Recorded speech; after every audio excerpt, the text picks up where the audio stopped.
My name is Roy Toft, and this is my Hobbit house.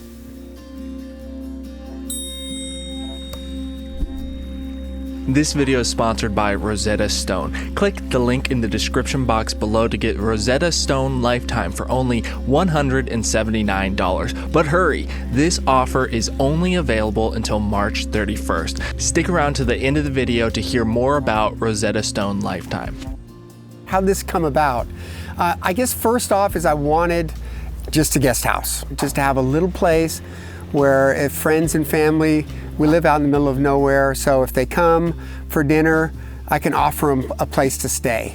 Start looking at the property, very uneven terrain, makes it difficult for building a little place. So I thought of going underground. I'm lucky enough to have friends that are talented. My main wood guy, Mark Nilo Moran, he's just an artisan and a great guy. So as a wildlife photographer, I would be gone for a couple weeks. I'd come home and it's like, man, he's got the roof on, or a part of the roof, and then I could pitch in for a month. I'm a firm believer in trusting people that know what they're doing. My buddy Mark, is usually building decks, which he does amazing decks, but the detail work that he put in, I didn't ask for that detail work. That came from him. If you have a passion project, you go way over beyond what is needed. I don't even think you have to be a Hobbit fan to think if you're digging something and putting it underground, what's the next step? Hobbit house. I mean, you can build a box and it's going to be a bunker, or put a round door in it. You have something special instead of just a box.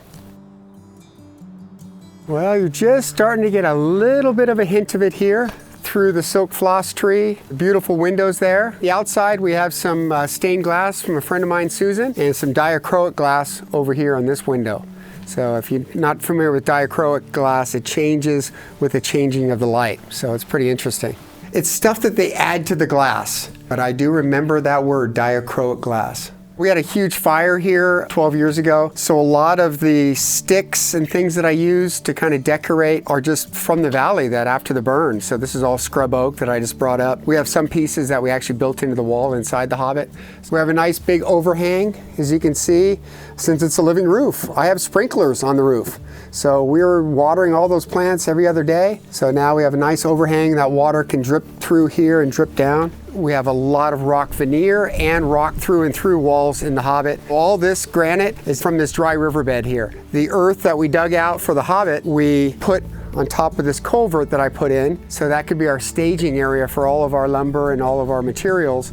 And then at the end of the build, we made it into a nice patio. This was a big chunk of flagstone. I think I was gonna put it under the wood-burning fireplace as kind of a hearth. Didn't fit, so we made a table out of it. A buddy of mine had some pieces of oak. He gave them to me, and I made this cool bench to sit on. In the wintertime, we put an outdoor fire pit here. It'll be nice to be able to put the fire pit down here and enjoy the winter. Just kind of the outdoor kitchen area. If you're gonna do dishes, this is where you do them. We have running water out here. We wanted to keep with the same kind of aesthetics of the Hobbit house. The original structure was a lot more natural wood that kind of started to fall apart. So I had the original wood guy that did the Hobbit come back out for a week, and we redid the bathroom about a year ago. And so I think he did a great job. We have a backdrop for our shower. It's an on-demand shower, so I just have a 5-gallon propane tank back there. Inside this little compartment, adjustments for the heat. We wanted access, but we still wanted to make it look cool. That's the way we did it. We have just a normal flush toilet, but when you're in the middle of nowhere, that's pretty cool. And I wanted to use less toilet paper for my septic system, so we have a little bidet, which is great for watering yourself and my plants. Any fans of The Hobbit or the trilogy will know this saying. We have our own golem here, sometimes multiple golems. A Baja tree frog. They want to spend the day out of the sunshine to keep their skin from drying out, and this is the place they've chosen to go.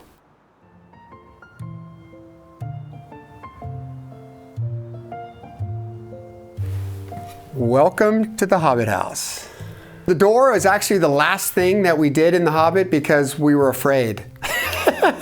It's a huge, heavy round door. It's probably 300 pounds, and we're super worried about what we're gonna have to use to support this thing for hinges. We're gonna have to forge them ourselves. We're gonna have to find some, a metalsmith to do that for us. So we ended up using 4 big strapping hinges that we'd use on a barn. It's 6 years, it hasn't sagged. It's worked great. My neighbor, Conrad, who's an engineer, cut this out of big heavy steel. We can lock it. If you go anti-clockwise, that will put it into a divot and it locks. And then on the inside, this closes the latch, and then this is your lock and from the inside. I just brought some flagstone in to have one of the steps to kind of mix with our Western red cedar other step. Huge foundation, just stained concrete. Something simple, kind of looks like dirt. That works for us. The majority of the Hobbit is concrete block. We didn't want to look at cinder blocks, so this is all rock veneer, and then all the wood is Western red cedar. So here's our kind of kitchen area, our sink area. Big chunk of granite that we pulled out of the dry riverbed, cut fins in it, chipped it out, ground it out, and made our nice natural looking sink, and then just built up around it with some wood.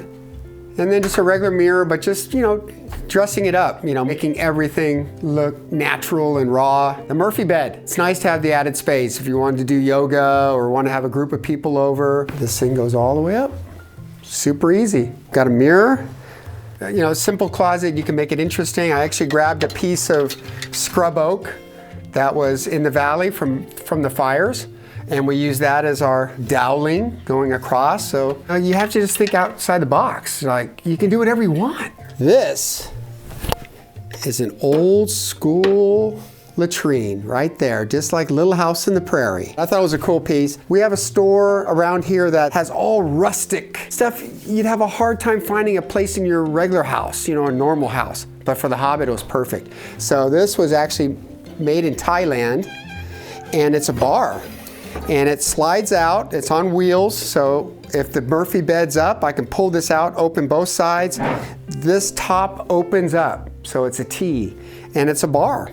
And we keep all of our dishes and bowls and glasses and mugs in here, but it's just a neat little way to save some space and be a cool structural kind of furniture element in the Hobbit. I wanted to do something coming out of the wall, almost like a shelf, so I went down in the valley, got one of the pieces of scrub oak that were in the burn, and we put it up, put a rock shelf, and once again, it looks cool. It's natural, so you can hang stuff off of it. It gives you a whole nother structural element on a wall, so that's what that is. I knew I was gonna have to have a fireplace, and it just made more sense to do a wood-burning stove. It's just cleaner, it's a little safer. I actually found this stove on Craigslist for like 75 bucks. It's a great place to sit and have a dram or two and chat story with your buddies. This is all facade, right? The rock, so it's not through and through rock. There's block back there.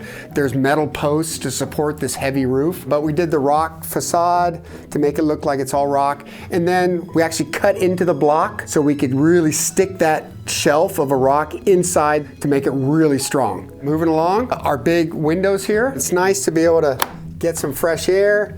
These guys open up all the way. Yeah, how's that for a view? I wanted to make sure I had some cross ventilation in case it got warm. It stays cool. It's underground. Even when it's 100 degrees outside, it's 20 degrees cooler in here. We wanted a desk here, but once again, thinking of space, this desk is on a hinge. The only thing holding the desk up is this chunk of wood. So if I pull this wood out, this whole desk folds down to the wall. And now you've gained 3 feet. Right? Pretty cool. This is the only corner that's through and through rock.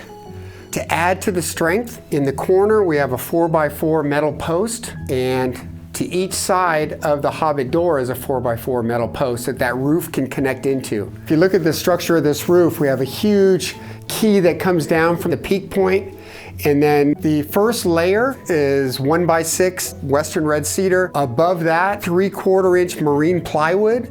We applied melted rubber. On top of that, we papered it, put tar shingles. On top of that, I put a root barrier, and then earth and plants. Everything drains to the edges, so I make sure I have drain holes all the way around to get that moisture off the roof. There's not a ton of soil up there. It's maybe 6 to 8 inches. So you have to be really careful what plants you choose. So grasses do well, succulents do well. You can grow a lot in 6 to 8 inches, especially if you keep it reasonably moist. When you do a build like this, you do your engineering, you do your math, and then you double it just to be sure. Be genuine to who you are. You know, I love nature. That's why I live out here. Living in a tract housing area, I would not be a happy camper. You know, I spend half of my year in really wild places doing my work, doing photography. When I come home, I still want to be in a kind of wild place because that's where I like to live. It's really an extension of who I am to live here. I don't separate the two. You know, I can still be a wildlife photographer here, so it's a magical place. And I guess if I have kind of an unspoken mantra is really you have to live for today. If you can make it happen without too much hardship, why not? You know, do something cool. As many of you know, I've done a lot of traveling, and right now I'm in Greece. Greece's history serves as a foundation for many aspects of modern society. And one of the things that enriches my understanding of the culture is learning the language. Now, I'm still a beginner in Greek, but I started using Rosetta Stone, and what I like about it are multiple things. One of those things is its voice recognition software. While you're taking a lesson, you repeat the words, and the app lets you know how accurate you are on your pronunciation. Enna.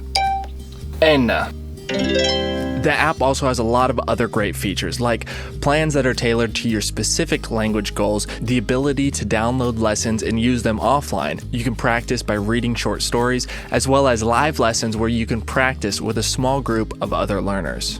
It's a really great app, and they have a special offer for you. So click the link in the description box below and get Rosetta Stone Lifetime for only $179. Rosetta Stone Lifetime gives you full, never-ending access to their current web, desktop, and mobile apps, which currently includes 24 different languages. But hurry, because this special offer of Rosetta Stone Lifetime for only $179 is only available until March 31st. Thank you for watching. Have a great week.